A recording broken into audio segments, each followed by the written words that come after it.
Hello बच्चों, कैसे हो आप सभी लोग। मुझे उम्मीद है आप सभी बच्चे अच्छे होंगे।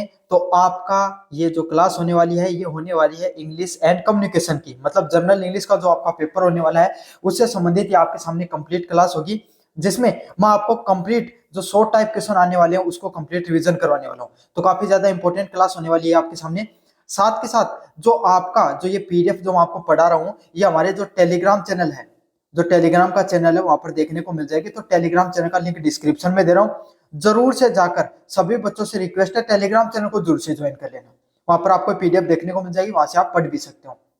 साथ के साथ अन्य जनरल इंग्लिश के जितने भी इंपॉर्टेंट क्वेश्चन है वो सारे के सारे टेलीग्राम चैनल का लिंक दे रहा हूँ। वहां पर जो प्ले लिस्ट का लिंक दे रहा हूँ यूट्यूब चैनल की, वहां पर जाके आपको मिल जाएंगे, तो वहां पर प्ले लिस्ट से भी जरूर पढ़ लेना। चलो शुरू करते हैं। चैनल को सब्सक्राइब जरूर कर देना जिन जिन स्टूडेंट ने सब्सक्राइब नहीं किया है। लाइक जरूर करना वीडियो को, और नीचे हाइप वाला बटन दिखाई देगा, इस हाइप वाले बटन को भी जरूर से दबा देना। चलो शुरू करते हैं अपन वीडियो को। पहले जो यूनिट है उसका पहला पर्सन आपके सामने शॉर्ट टाइप क्वेश्चन, ज्यादा नहीं कराऊंगा, थोड़े करूंगा आपके सामने। Write a short story of one of any one story or the poem from chapter 18 to the 15 with the example एक the gift of the Magi. तो आपके सामने जो शॉर्ट स्टोरी है, जो आपके सामने जो स्टोरी और पोएम को लेना है चैप्टर 18 से 15 तक, the gift of the Maggi से संबंधित, इसके बारे में अपन पढ़ाएंगे, कंप्लीट बात करेंगे। The gift of the Magi by O Henry tells the story of the Jims and Della. ये जो आपके सामने स्टोरी बताई गई है ओ gift the gift of Magi में ओ हेनरी के बारे में, जो किसके बारे में बात करती है, वो दो व्यक्ति हैं जिनका क्या नाम है, जिम और डेला है, वो उनका नाम है। उन दो जो कपल है उनकी एक स्टोरी है, जिसके अंदर दे ए यंग पुअर कपल, मतलब दो पति और पत्नी यहाँ पर हैं, उनकी बारे में ये स्टोरी बताई गई है। Who desperately want two by each other Christmas gift. वो दोनों डेस्परेटली मतलब क्या होता है आपके सामने, उत्सुकता के साथ, इच्छा के साथ क्या करना चाहते हैं, अपने जो क्रिसमस गिफ्ट है, क्रिसमस जो त्योहार आता है ईसाई धर्म का जो प्रमुख त्योहार है, जैसे अपना दीपावली होता है ऐसे ही आपके सामने क्रिसमस जो ईसाई धर्म है उसका त्योहार होता है क्रिसमस। तो वो क्रिसमस पर गिफ्ट लेना चाहते हैं। तो आपको पता ना क्रिसमस त्योहार पे आपके सामने जो सेंटा क्लॉज वगैरह आते हैं, तो उसके लिए वो क्या लेना चाहते हैं, एक गिफ्ट लेना चाहते हैं। डेला डेला सेल हर ब्यूटीफुल लॉन्ग हेयर। उसके लिए डेला क्या करती है भाई, डेला के पास क्या है, डेला इसमें पत्नी है, जो जिम है वो क्या है, एक उसका पति है, मतलब लड़का है, डेला यहाँ पे लड़की है। डेला उसकी जो वाइफ है वो जिम के लिए जो आपके सामने क्रिसमस की गिफ्ट लेने के लिए क्या करती है, उसके जो लंबे बाल हैं उसको भी क्या कर देती है, उनको बेच देती है, सेल कर देती है। Jim a platinum to buy Jim a platinum watch. तो प्लेटिनियम की जो वॉच आती है, प्लेटिनियम धातु होता है उसकी, वो क्या उसके लिए घड़ी खरीदना चाहती है, और उस घड़ी खरीदने के लिए वो क्या कर देती है, अपने जो लंबे बाल होती हैं उसको भी वो बेच देती है। While Jim sell her the cherished gold watch. और जो आपके सामने जिम है वो क्या कर देता है, उसकी जो उसके पास जो गोल्ड की, सोने की जो घड़ी थी उसको वो बेच देता है, to buy the Della elegant combs, और उसके लिए शानदार से कंघा या कोम खरीदने के लिए। समझ में आ गया। तो इस कहानी में आपके सामने डेला और जिम की जो स्टोरी बताई गई है, जहां पे पति और पत्नी की स्टोरी बताई गई है, दो कपल की, इस जिसके अंदर बताया गया है कि दोनों गरीब हैं लेकिन एक दूसरे की इच्छाएं और भावनाओं को वो ध्यान में रखते हैं, उनकी इच्छाओं की पूर्ति के लिए अपनी जो सबसे कीमती चीजें उनको भी त्यागने के लिए तैयार है। जहां पर डेला है जिसको अपने खूबसूरत बाल बहुत ज्यादा पसंद है, वो उनको बेच देती है, और जिम है जिसके पास गोल्ड की चैन थी सोने की, वो उसको बेच देता है। समझ में आ गया। Their selfish act of love, और यही उनके दोनों के बीच में जो प्रेम है, निस्वार्थ प्रेम की भावना को दर्शाया जाता है इस कहानी के अंदर, कि दोनों ने जो दोनों की अपनी सबसे प्रिय वस्तु थी उसको भी उन्होंने त्याग दिया।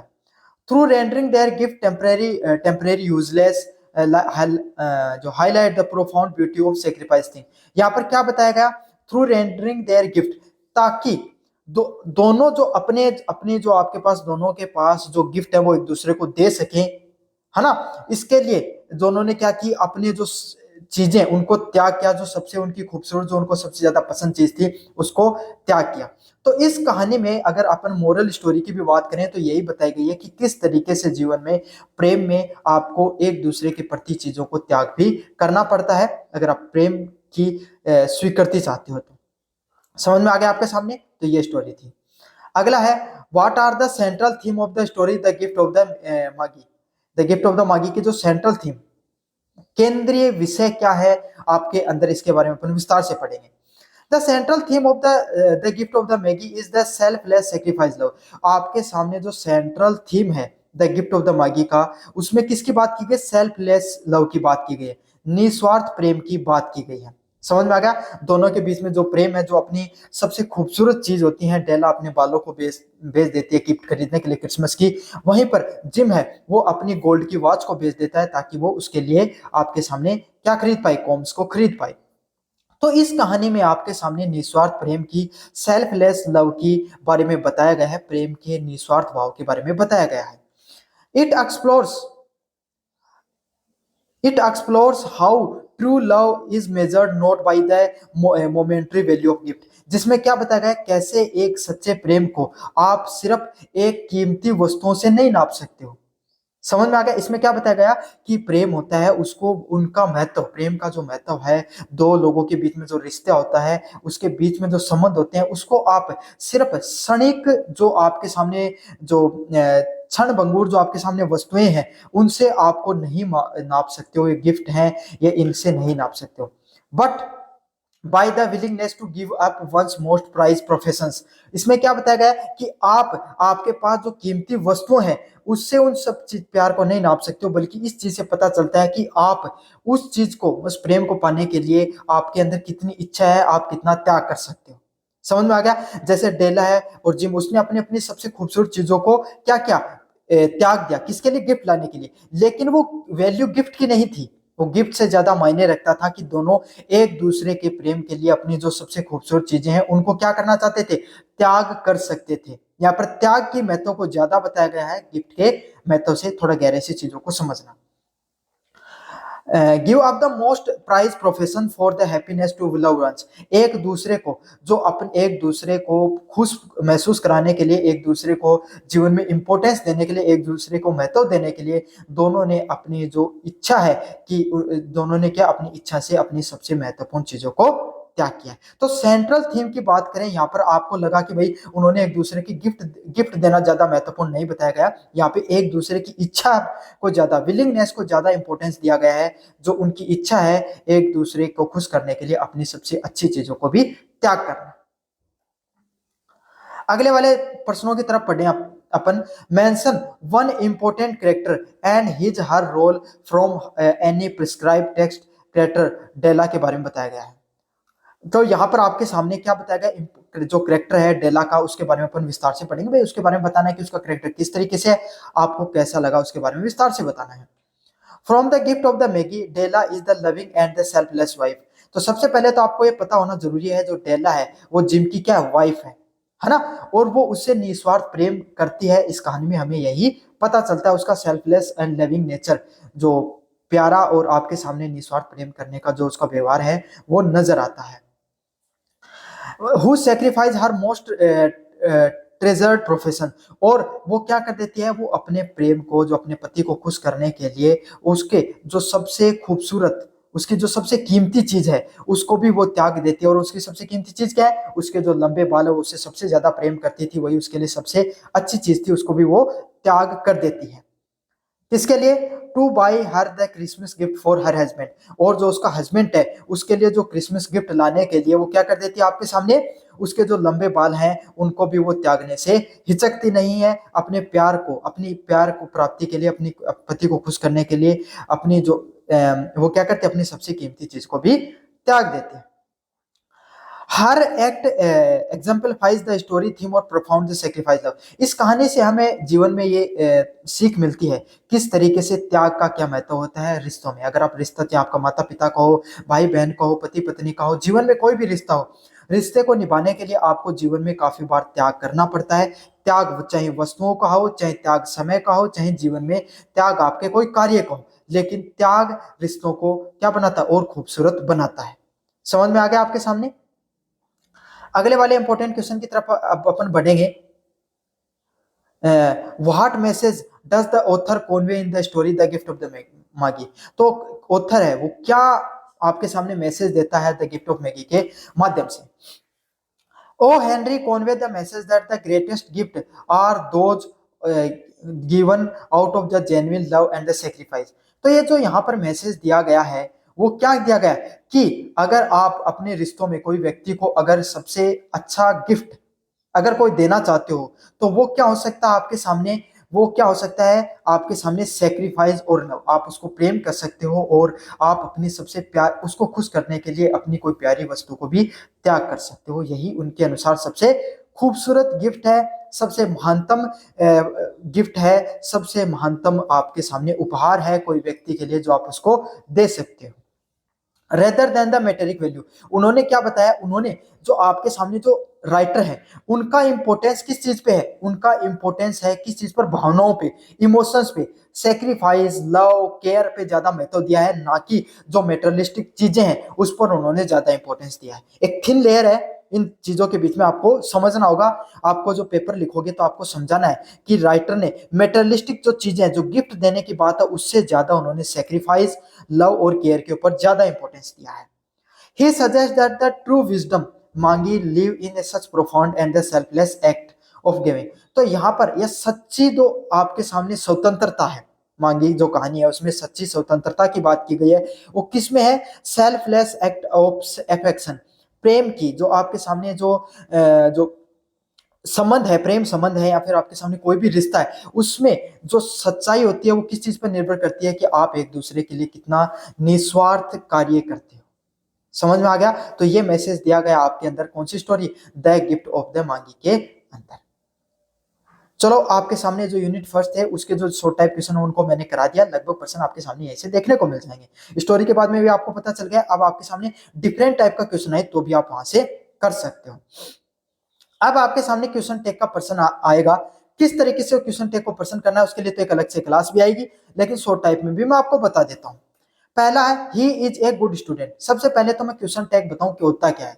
देखो क्वेश्चन टैग क्या होता है, जिसमें आपके सामने जैसे अपन को आप अपने दोस्त को कोई कहते हो कि कल तुम्हारा पेपर है, आपके पिताजी ने आपके दोस्त ने कहा कि क्या कल तुम्हारा इंग्लिश एंड कम्युनिकेशन का पेपर है या नहीं है। उसने क्वेश्चन मार्क पूछा कि क्या तुम्हारा पेपर है जनरल इंग्लिश का या नहीं है।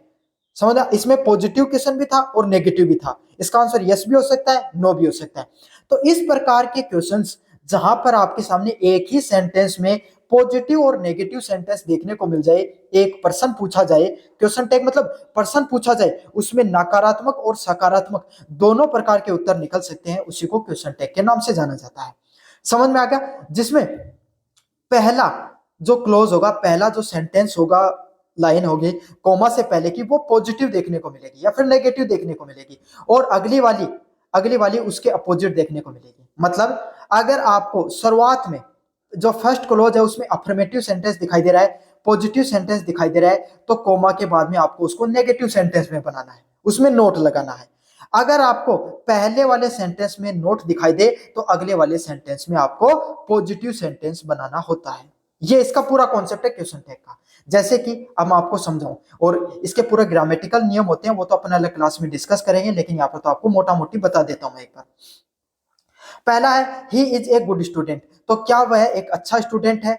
तो अगला उसका क्या बनेगा भाई, आप किसी से पूछो कि मोहन अच्छा स्टूडेंट है या फिर नहीं है, ये तो पूछोगे। तो इसी हिसाब से बनता है। इसमें सबसे पहले क्या देखा जाता है, यहाँ पर जो हेल्पिंग वर्ब है, समझ में आ गया ना, यहाँ पर जैसे ही हेल्पिंग वर्ब है तो इज को ऐसा का ऐसा लिख लेना है।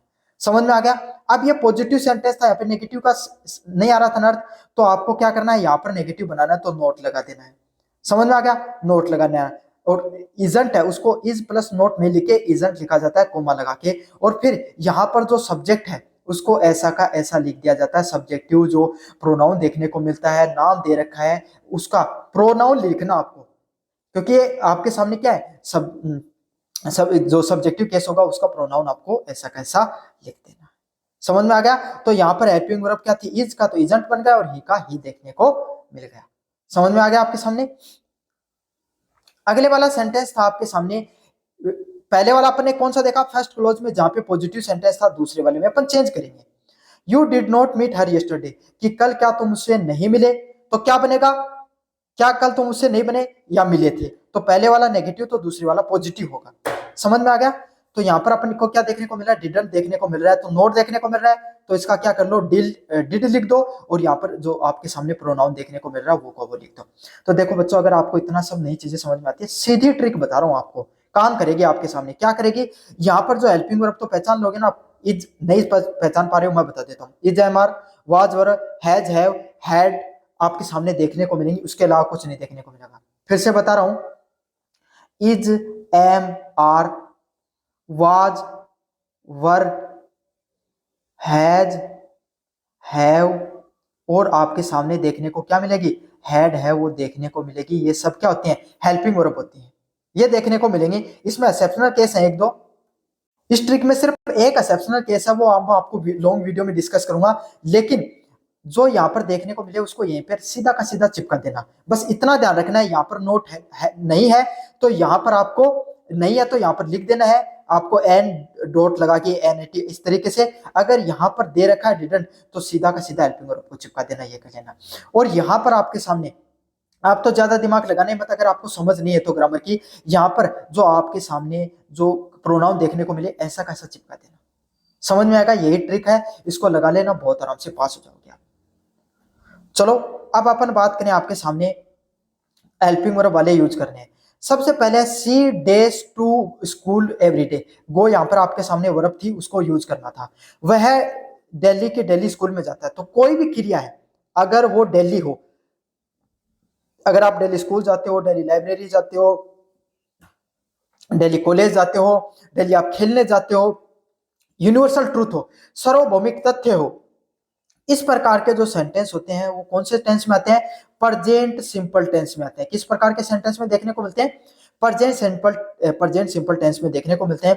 प्रेजेंट सिंपल टेंस की जो हेल्पिंग वर्ब होती है वो आप सबको पता है कौन सी होती है? वर्ब की फर्स्ट फॉर्म एस या ईएस देखने को मिलती है। एस या एस कहां पर लगती है? आपके सामने सिंपल प्रेजेंट टेंस में की जो थर्ड वर्ब होती है, सब्जेक्टिव केस होता है, उसमें लगती है। तो यहाँ पर क्या है? सी आ रहा है, थर्ड सब्जेक्ट है, सिंगुलर है, तो यहाँ पर क्या लगेगा? एस या एस लगेगा। तो गो के साथ क्या आता है? गोज जुड़ जाता है to school every day. I hope कि आपको समझ में आ गया होगा। अगर आपको ग्रामर की नॉलेज हो तो अच्छे से समझ में आ गया, वरना देखो सीधी बात है, एक दिन में चीजें समझ में नहीं आती हैं। फिर भी आप समझ के चले जाओ, क्या पता ऐसा कैसा सेंटेंस देखने को मिल जाए और आप कर दो। अगले वाला, I finish my homework yesterday, जहां पर आपको हेल्पिंग वर्ब में yesterday, last day, last night देखने को मिले, अगो देखने को मिले, तो आपको कौन सा टेंस समझ में आएगा? आप सीधा समझ लेना, पास्ट सिंपल टेंस है। भूतकाल, सामान्य भूतकाल है जहां पर आपको देखने को मिलेगा। और सामान्य भूतकाल में कौन सी लगती है वर्ब? वर्ब की सेकंड फॉर्म लगती है। तो फिनिश की सेकंड फॉर्म क्या होती है आपके सामने? फिनिश्ड है वो सेकंड फॉर्म होती है फिनिश की। समझ में आ गया आपके सामने? अब आपके सामने अपन बात करेंगे किसकी बात? मुहावरों की बात, जो आपके सामने इडियम और फ्रेजेस देखने को मिलते हैं उसके ऊपर विस्तार से बात करेंगे, उससे मैं आपको बताऊंगा। पहले वाली जो इडियम फ्रेजेस है जो सबसे ज्यादा इंपॉर्टेंट है, पहली है once in a blue moon. मतलब ऐसे नहीं बोलते आप वंस इन ब्लू मून, मतलब वो ईद का चांद है। सुना होगा ना, अपने हिंदी में तो सुनी होगी ये बात, वंस इन ब्लू मून तो आपने कभी सुनी ना सुनी, लेकिन ये तो सुना होगा कि भाई वो फलाना व्यक्ति तो ईद का चांद है, मतलब कभी कभी दिखाई देता है। इंग्लिश में इसी को क्या बोला जाता है? Once in a blue moon के नाम से जाना जाता है। समझ में आ गया? तो इसका क्या होगा, जो आपको वो आपने हिंदी में बताया वो बहुत कम दिखाई देता है ना, बहुत कम दिखाई देता है, तो उसको क्या बनता है? Very rarely. अच्छे से याद कर लेना, वेरी रेयरली के नाम से जाना जाता है। आगे इसके ऊपर भी एक सेपरेट क्लास ली जाएगी आपकी। स्पिल द बीन्स, है ना, स्पिल द बीन्स मीन्स मतलब क्या होता है? आपके सामने जो छिल, आपने मूंगफली है ना, मूंगफली समझ लो, मूंगफली मटर जो समझ लो, बीन्स वही होते हैं, उसको आप आपने उसको जो उसका छिलका उसको आपने खोला, तोड़ा, तो उससे क्या मूंगफली बाहर आ गई या मटर बाहर आ गई। तो इसके अंदर क्या था? वो कवर था, मतलब उसके ऊपर जो छिलका था उसके अंदर वो क्या थे? चीजें थी, और आपने उसको तोड़कर बाहर निकाल लिया। तो इस ट्रिक से आप याद कर सकते हो। इसका क्या होता है? रिवील या सीक्रेट करना। सीक्रेट करना, सीक्रेट मतलब क्या होता है? कोई गुप्त बात, आपने आपके कोई दोस्त को कोई बात बताई और आपने किसी और को बता दी, तो इसका अर्थ क्या कर रहे हो? आपने मूंगफली को तोड़ के उसके अंदर के दाने, जो उसके अंदर की बातें, उसको बाहर निकाल रहे हो। स्पिल द बीन्स, बीन्स मतलब क्या होता है? आपके दाने होते हैं मूंगफली वगैरह के, तो उसको किस ट्रिक से याद कर लेना है? रिवील या सीक्रेट के नाम से याद कर लेना है। अगले वाला है a piece of cake. A piece of cake मतलब आपको कोई केक खाने को दे, कितना आपको अच्छा लगता है और इजी रहता है ना खाने के लिए, तो इसी तरीके से इसका भी क्या होगा आपके सामने? इस इडियम का अर्थ होगा समथिंग वेरी इजी। केक को खाने में सभी को अच्छा लगता है, खाना बहुत आरामदायक होता है, आसानी से कोई भी व्यक्ति खा सकता है, तो इसका क्या बनेगा आपके सामने? समथिंग वेरी इजी के नाम से जाना जाता है। अगले वाला है feel under the weather. Feel under the weather, मतलब एक दिन, उदाहरण से समझाऊं, एक दिन बहुत जोर की बारिश हो रही थी और आप उसके अंदर भीग गए। समझ में आ गई? ठंड पड़ रही है, आपने कपड़े नहीं पहने और आपको जुकाम हो, खांसी जुकाम हो गई, तो आप क्या करोगे? अगर आप बारिश में भीग जाओगे या मौसम का शिकार हो जाओगे तो आप बीमार हो जाते हो ना। तो उसी तरीके से इसका सही क्या होगा आपके सामने? फील अनवेल और सिक। बीमार, खुद को जो बीमार है वो महसूस करना, इसका फील अंडर द वेदर का सही आंसर होने वाला है। मुझे उम्मीद है सारे के सारे आपको अच्छे से समझ में आ रहे होंगे। लास्ट में आपको करेक्ट द फ्लोइंग सेंटेंस बताना है। आपके सामने she does not like the mango, इसका जो और he is senior to me, senior के साथ देखो, सीनियर हो गया, सीनियर हो गया, सीनियर हो गया, जूनियर हो गया, इंफीरियर हो गया, एक्सटीरियर हो गया, इंटीरियर हो गया, इनके साथ हमेशा टू देखने को मिलता है। कौन सी आपने जो प्रीपोजिशन देखने को मिलती है? टू देखने को मिलती है। समझ में आ गया? और आपके सामने यहाँ पे डज नॉट लाइक है, तो ही के साथ आपके सामने क्या देखने को मिलेगी? डज नॉट देखने को मिलेगा। ये आपके सामने सेंटेंस है, इस प्रकार के आपके सामने जो पर्सन है वो देखने को मिलेगा। अब अपन देखते हैं यूनिट नंबर 3 की तरफ। ग्रामेटिकल पोर्शन था। यूनिट नंबर 3 जो कम्युनिकेशन है, राइटिंग स्किल से संबंधित होगा आपके सामने। एक की जो डिफरेंस बताना है, right one difference between CV and resume. CV और रिज्यूम के बीच में क्या अंतर होता है उसके बारे में आपको विस्तार से बताना है।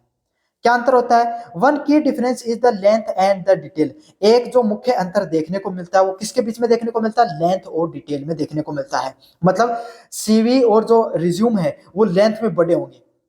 समझ में आ गया? रिज्यूम छोटा होता है, सीवी बड़ा होता है पूरा का पूरा, और आपके सामने वो डिटेल का फर्क होता है।